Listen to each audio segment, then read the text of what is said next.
Hey, what's up everybody? We got a 2005 Ford Explorer. I'm going to do the corner bulb, this amber one, and how to remove the housing. It's kind of the same thing to do either one. So what you want to do to get this one out is come and take this screw out right here. And this will let you remove the housing to get the bulb out and replace the housing if you're going to replace the housing. So you're going to slide it out and pull it towards you.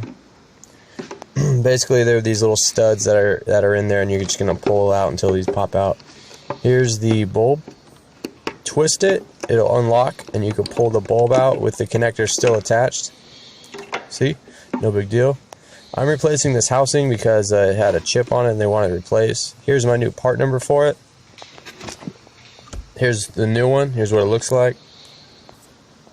And then go ahead and put your bulb back in. Slide it in.